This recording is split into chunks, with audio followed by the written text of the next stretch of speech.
tahap pre-bencana. Rumah Sakit Mataram merupakan rumah sakit tipe B yang terletak di Provinsi Lombok Barat. Merupakan rumah sakit milik pemerintah Kota Mataram yang resmi berdiri pada tanggal 31 Agustus 2009 dan mulai beroperasi pada tanggal 3 Maret 2010. Berdiri di atas lahan 20.473 meter persegi serta terdiri dari beberapa bangunan. Bangunan utama terletak di bagian tengah, terdiri dari 2 lantai. Lantai pertama terdiri dari IGD, poli, dan ruang perawatan untuk anak-anak serta radiologi. Untuk lantai 2 terdiri dari ruang perawatan dewasa, lansia, maternitas, ruang kritikal. Pada bangunan di samping bangunan utama, terdapat bangunan khusus instalasi kelistrikan dan gas medis. Titik kumpul rumah sakit terletak pada lapangan parkiran depan rumah sakit. Malam ini, suasana di RSUD Kota Mataram tampak tenang. Semua petugas yang bertugas malam itu, semua sedang fokus mengerjakan tugasnya masing-masing. Menjelang penghujung shift siang ini, para perawat menyelesaikan tugas dokumentasi asuhan keperawatan pada pasien kelolaannya. Tiba-tiba, terjadi guncangan yang cukup kencang. Lampu-lampu bergoyang, dan dirasakan getaran yang cukup kencang. Saat gempa pertama kali dirasakan, para pegawai, pasien, tamu, panik menyelamatkan diri mencari tempat perlindungan yang aman. Salah satu perawat yang merupakan koordinator lantai, yaitu PJ ruangan dan security, berteriak di seluruh koridor. Code green. Tundukkan badan, lindungi kepala, berlindung di tempat aman. Ini terjadi gempa, mohon tetap tenang. Ibu di tempat tidur, lindungi kepala dengan bantal dan berdoa. Bapak, ibu penunggu pasien, mohon berlindung di samping tempat tidur pasien, tundukkan badan, lindungi kepala. Para pegawai yang bertugas menghampiri pasien dan keluarganya membantu pasien melindungi kepala dengan bantal.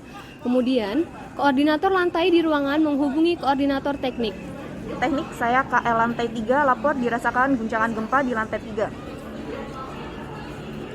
Baik, akan saya laporkan kepada KKD. KKD yaitu MOD menghubungi BMKG. Selamat malam BMKG, dirasakan getaran gempa di RSUD Mataram. Apakah sedang terjadi gempa? Posisi di mana dan berapa skala Richter? Apakah gempa berpotensi tsunami? Selamat malam, benar telah terjadi gempa di Selat Sunda 8,5 skala Richter berpotensi tsunami dan berpotensi terjadinya gempa susulan. KKD yaitu MOD menghubungi koordinator teknik untuk mengaktifkan code green. Selamat malam, paging RS Mataram, aktifkan code green, terima kasih. Siap pelaksanakan. Operator paging membunyikan sirine dan mengaktifkan paging RS Mataram. Perhatian, code green. Untuk seluruh penghuni rumah sakit Mataram, diharapkan tundukkan badan, lindungi kepala, cari area aman. Perawat yang bertugas dan koordinator lantai di masing-masing ruangan memberikan komando sambil menunjukkan area-area yang aman. Bagi pasien yang bisa berjalan, diharap turun ke samping tempat tidur, tundukkan badan dan lindungi kepala. Bagi yang tidak bisa berjalan, tetap di tempat tidur, pegangan yang kuat di sisi tempat tidur.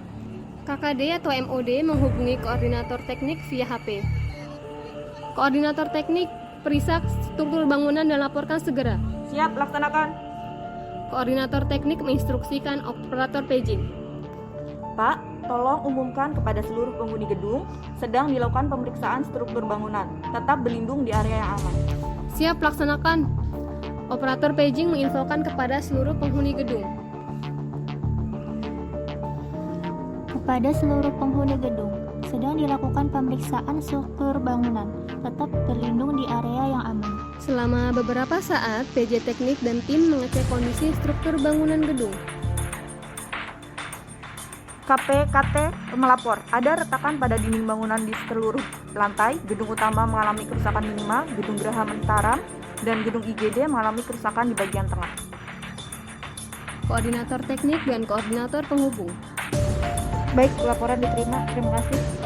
Kemudian melaporkan kepada KKD atau MOD. KKD izin lapor, dari inspeksi yang dilakukan karya terhadap struktur gedung ada retakan pada dinding bangunan di seluruh lantai. Gedung utama mengalami kerusakan minimal, gedung Geraha Mataram, dan gedung IGD mengalami kerusakan di bagian tengah. koordinator teknik, dan koordinator penghubung. Koordinator penghubung, umumkan kode parpel. Umumkan kode parpel. Koordinator penghubung ke operator paging. Umumkan kode parpel. Perhatian. Kode parpel. Mohon turun ke RAM atau tangga darurat dengan teratur, tidak berdesak-desakan. Prioritas kode parpel lantai 4. 5 menit kemudian, Kode parpel lantai 3, zona A dan zona B. 5 menit kemudian, Kode parpel lantai 2, zona A. KKD menghubungi security via HP. Buka pintu RAM evakuasi. Security lobby buka pintu exit RAM lantai 1. Koordinator logistik siapkan tabung oksigen untuk pasien membutuhkan selama evakuasi. Lebih dari tabung oksigen 25 berjumlah sudah disiapkan. Siap laksanakan. Amankan dokumen yang sangat penting dan segera lakukan evakuasi. RPD membawa dokumen penting dan staf menuju tangga darurat B. Koordinator lantai, PJ ruangan, dan security memimpin jalannya evakuasi. Security membuka pintu RAM yang di depan kamar 201. Bu A dan keluarga pasien bawa 2 pasien yang tenang dengan 1 tempat tidur. B bawa pasien dengan kursi roda lewat RAM. Pak C bawa dokumen medis lewat tangga darurat di zona tengah atau zona B. Pasien-pasien di kamar 206 dan 209 dievakuasi melalui koridor di depan kamar 210, jangan melewati kamar 207. Bu P, tolong bantu dorong evakuasi pasien kamar 207 dengan tempat tidur. Pasien-pasien dengan kondisi berat di kamar 207 dievakuasi paling terakhir. Perhatian untuk semua petugas security jaga, security lobby gedung A, mohon segera buka pintu RAM lantai 1 yang menuju titik kumpul A di halaman IPAL. Lalu bantu mengeluarkan tempat tidur pasien yang dievakuasi. Evakuasi berlangsung, seluruh penghuni gedung diarahkan kepada emergency exit dan berkumpul pada titik kumpul.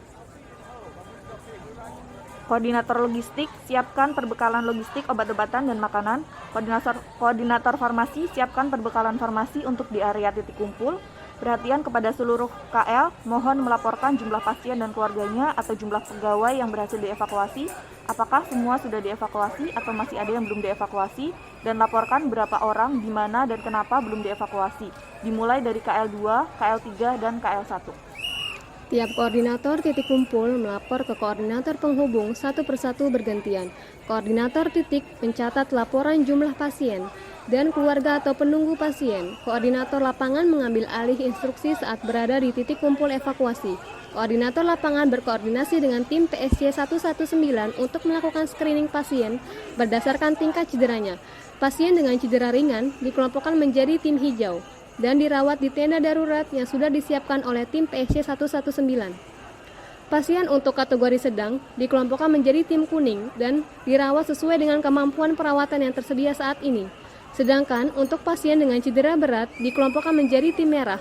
Dilakukan sistem rujuk ke rumah sakit yang tidak berdampak berat oleh gempa bumi dan dirujuk menggunakan ambulans. Pihak RSUD menyiapkan 3 kontainer untuk ruang operasi, pusat penanganan stroke, dan unit penanganan intensif lengkap dengan genset. Keadaan pos bencana. Pelayanan di RSUD Mataram tetap berjalan setelah terjadinya gempa. Pelayanan untuk pasien rawat inap dilakukan menggunakan tenda darurat, sedangkan untuk ruang operasi, pusat penanganan stroke, dan unit penanganan intensif lengkap dengan genset dilakukan di kontainer yang merupakan bantuan dari Gubernur Jawa Timur. Pelayanan dilakukan dengan mengurangi jumlah pasien sebanyak 50%.